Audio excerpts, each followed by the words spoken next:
Hey there, everyone. Welcome back to the Free Think Dojo. I hate to say it, but I feel like we're at a pretty crucial turning point in the state of social media and the internet in general, and it's just becoming a bit of a chaotic mess at this point. I've made a few videos already on this channel about things such as AI, social media, and just technology in general. But I feel like at this point, I keep continuing to be shocked more and more each day at the things that we are being exposed to in our lives.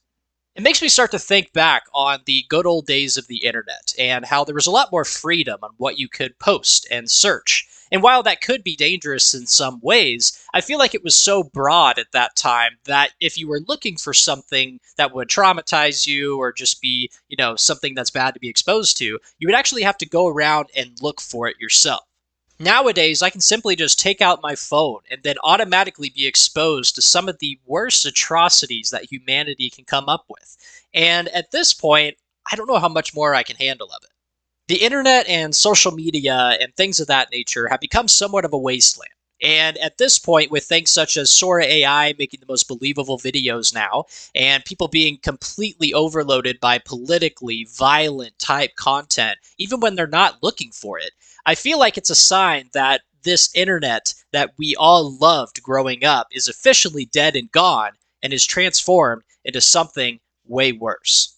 So today in the dojo, I thought I would talk a little bit about the state of the internet today, which at this point is really just social media as the major component, and how I think that the future of the internet is looking pretty grim. If you grew up in the early 2000s when the internet became the newest trend in the world, you probably remember a lot of different feelings at that time. I remember as a kid it being like the newest toy that I had. My parents bought a computer that they used for work, and obviously times were changing, so they wanted to be a part of that. But for me and my older brother, we would go on there and play computer games. We would go on the search engine at the time, which I think was not Google, it might have been something else, I can't remember. But regardless, we would search up random things and try to find information. We would hear about these websites with little mini games on it, or obscure websites that were probably illegal at the time, but we were just curious to see what it was.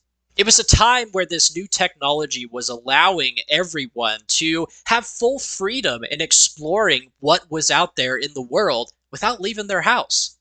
I will always cherish the days of going on LimeWire and downloading music onto my MP3 player. Also going on to sites such as Miniclip and playing all the little games that they had on there, from President Bush Shootout to Gopher Golf and things like that. If you know what I'm talking about, you're an OG. But things of that nature were kind of the fond memories I had of the internet back then.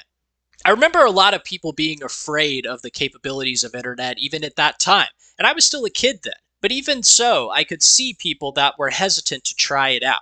And at this point, I understand why they might have been. But the biggest difference between the internet before and the internet now is that the internet did change our lives, but it didn't take over our lives. We used to call it the computer lab when I was in school. And we used to go to the computer lab, and it was always just another class. It was something that we would go and have fun playing games or doing worksheets online. And it was always just part of life. But once we left computer lab and we went to lunch or recess, we just went back to our normal lives. We didn't think about where our phone was or how many likes we had on Instagram at the time. It was just part of a new trend that, the school was enforcing with us. When we would get home, we would play video games and all that stuff, but it never took over our day-to-day routines. It seems as if freedom is the biggest aspect that has been taken away from the internet these days. We're all shackled down by these small little apps on our phones, and the internet has been completely stripped and turned into like a bare bones version where a lot of sites that we grew up with are non existent anymore. Now, obviously, back then, there were a lot of sites that were maybe not the best ones to have. The internet was a little bit of a wild west back in the day, but it was something to where you were not ever exposed to something unless you searched for it and were looking for it on your own.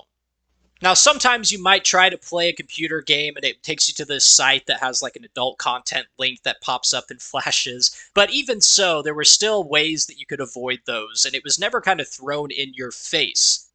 If you went to a site for something, you were able to just view stuff that was present on that site.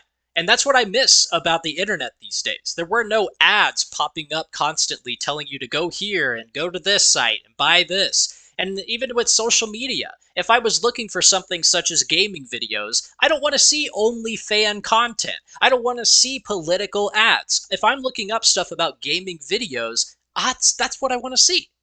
This idea that we need to be constantly stimulated by content that we don't care about, I feel like is so damaging to our mental health, especially if you're trying to avoid those things in life and just try to live your own individual ways. I feel like that always tries to interfere when you're going on social media or going on Amazon sometimes. It feels as if, though, the worlds of the internet and social media are starting to collide and mix, and it's not pretty when it does mix.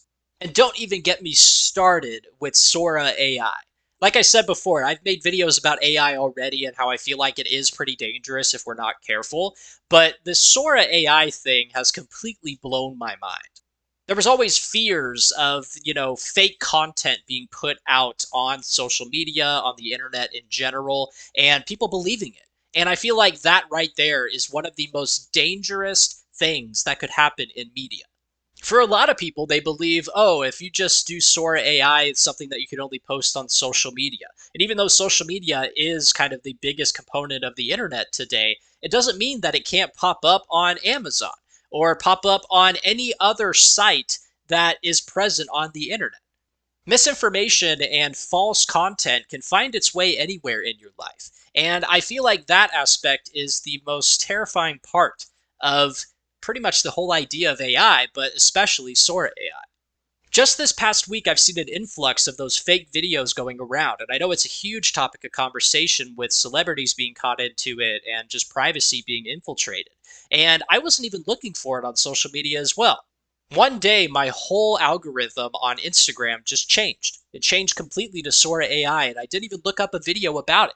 I didn't even know that Sora AI was a thing until all these videos started to flood my entire feed. Like, what is happening? I guess I'm just so confused. And like I said before, I know the social media aspect is not all that the internet is, but if we're being honest, we don't really use the internet anymore. If we're using the internet, we're using it to try to find a specific piece of info, but most people just use AI these days. They don't care to go on Google anymore. They don't care to go find a website. Most people want to go find businesses on Facebook or other social media. We've all been trained that that's the new way to use technology and the internet in general. At this point, I keep getting closer and closer to wanting to take a break from all this because I miss the good old days. I miss the old internet. I miss it not being something that takes over my normal day-to-day lives and is constantly trying to overstimulate me. I miss being able to use the internet as a tool, not a way of life. At this point, guys, I don't know what the future of the internet will hold. I know it's not pretty, and it's going to be completely out of our control eventually, and I don't know. I feel like at some point, we're all going to have to take a break from all this. All I want to say is that if you grew up in the 2000s era when the internet was fresh and new, and even when social media was fresh and new, you lived the golden age of this technology. And for all generations after that, I'm sorry you didn't. Let me know what you guys think down in the comments. I know this is a pretty prevalent situation that's been going on, not only recently, but for a while now. So really curious to see how you guys are feeling about the internet and the future of it all as well. Sorry for only one video this week on the channel. I've been a little under the weather and had a lot of work stuff coming up. I've also been traveling a little bit and will be for the next few months. So I might be down to one video a week for just a little bit here, but I promise it's only temporary. So bear with me and let me know down in the comments on any topics you guys would want me to talk about, as I'm going to need some for sure. Once again, though, I appreciate every single one of you hanging around in the dojo with me today. Please subscribe to the channel for more content like this, like the video, and share it with your friends to grow the dojo, and I'll talk to you guys later.